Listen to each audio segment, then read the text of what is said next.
We'll start by sewing the body together. Start by threading our needle. First, wrap the yarn over the needle, then squeeze it between your fingers. Then, with the point between your fingers, you're going to thread that through the eye of the needle. Now we can start sewing it together.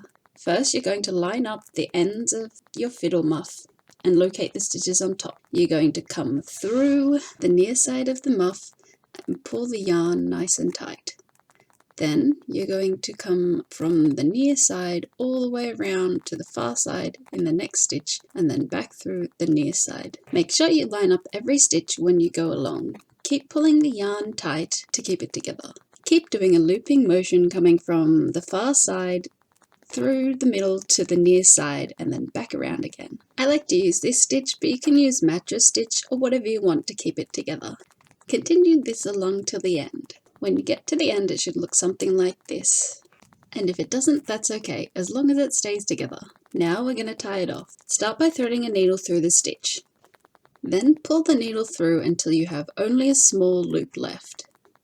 You're going to put your needle through that loop and pull it nice and tight. This will create our first knot. We're going to do about 3. To do the next one, we're going to put our needle through another stitch and do the exact same thing by pulling it so that you have only a little loop left. Put your needle back through the loop and pull tightly. We'll repeat this one more time to give us a third knot. I like to do about 3 on all things that people are going to be fiddling and touching with often, just so that it doesn't come undone.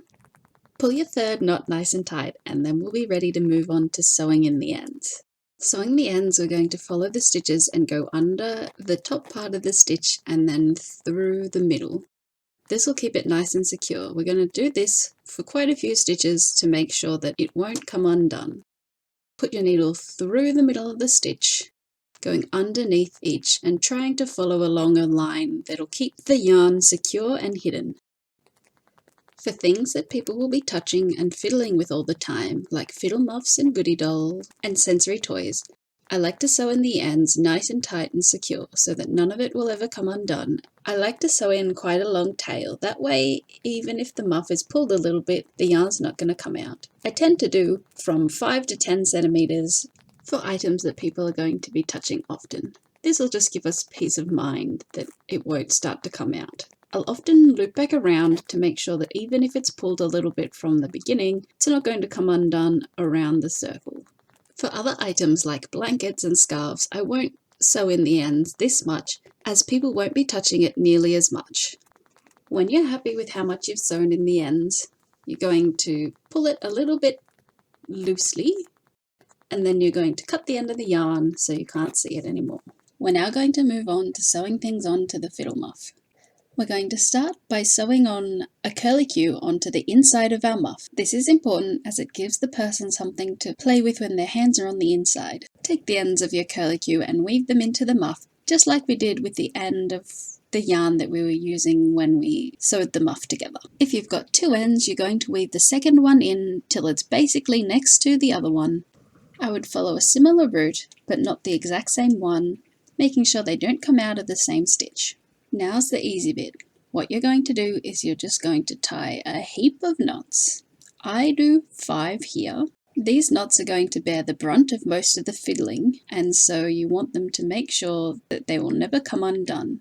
Basically, the rule of thumb with making a fiddle muff is you want to look at the piece that you've put on and be able to say, well, if it's not with scissors, that ain't coming off. When you finish your knots, you're going to sew in the ends just like we did before. If possible, try to sew each end in a different direction. Once you've finished sewing your ends in, you're going to flip your fiddle muff in the right way so that the curlicue is on the inside now. You can always put more inside the fiddle muff, and I always like to have 1. If you've got a small square and not a medium square or a large square, you can use it as a finger fiddler. First, you're going to fold it in half. I like to have the tail end of the square on the near side, and then I will treat the fiddle muff as the far side. Pass your needle through the other side of the square and then through the far side. Loop back round to the near side, go through both sides of the square and then through the far side again. You're going to continue this along, just like we did when we sewed the fiddle muff together. Make sure on every pass through that you're getting both sides of the square and at least one ideally 2 stitches on the Fiddle-Muff. Continue this to the end and then tie it off the same way we did when we tied off the Fiddle-Muff. Then make sure the ends are weaved in very securely. You should end up with something like this. If your square is a little bit bigger than this, we can turn it into a pocket. Lay it down flat on your Fiddle-Muff so you know about where you'd like to sew it in.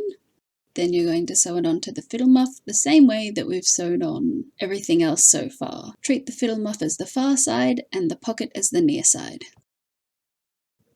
I tend to want to get 1 or 2 stitches on the Fiddle-Muff just to make sure it's not going to come off and put any pressure on any of the stitches. Along the bottom, to make sure the pocket is a little bit loose, I tend to do every 2nd or 3rd stitch into the same stitch on the Fiddle-Muff. This means that it's a little bit easier to put things in and out of the pocket when you'd like to. It should bunch up a little, and that's what we'd like. You'll progress through every stitch on the pocket as normal, but occasionally, instead of moving to the next stitch on the Fiddle-Muff, you'll go into the exact same stitch as you just had. When coming up on the other side, to keep it parallel with the other side, I like to use a safety pin to pin it just so that it doesn't move. If you're going to do this, make sure you only use a safety pin. Normal pins can be overlooked and can be extremely dangerous. Everyone makes mistakes sometimes, and so it's just easier to remove the hazard itself. Finish the pocket off the same way we did when we sewed the Fiddle-Muff together. For this pocket, I'm going to sew a worry worm curly Q into it. Other things you can use is a stuffed ball on a chain, or perhaps a fish or something entirely different. To sew the worry worm on, I'm going to thread one end of the yarn through one side of the stitches and then the other end through a separate stitch to the other side. Then I'm going to turn it inside out, and like we did with the first curly Q, we're going to tie a lot of knots in and then sew in the ends nice and securely. This way we can make sure the worm's not coming off even when the person who receives this is going to play with it lots. Now your pocket is done and your worm is attached, you can now put it in and out of the pocket whenever you like. We'll now move on to the crocheted ring. If your end is on the outside like mine, we're going to weave it into the inside. And once we're in the inside, we'll weave the yarn around the center ring. Lay the ring against your Fiddle-Muff. Then locate the stitches right next to the ring. You're going to thread the yarn through the stitch and then around the ring. You're going to then go back into the Fiddle-Muff and then through back to the front side of the Fiddle-Muff and then back around the ring. And you're going to keep doing this, wrapping the yarn around the ring, then through the Fiddle-Muff, back to the front and then around the ring again. I tend to do it only on one spot, that way the ring can move around freely. But it's up to you, and you can do it on more than one side. I do this about 4 or 5 times before I then thread the yarn to the inside of the Fiddle-Muff, where I would finish it off, and we'll do it the same way we did when we finished it off after sewing up the Fiddle-Muff. Do a lot of knots and weave in the ends nice and securely. It should end up looking something like this, but if it doesn't, I'm sure it's still great. You can see I've added a flower here. You can add whatever you want, be as creative as you'd like. Make sure everything's sewn on nice and tightly, and then you're done. Good job!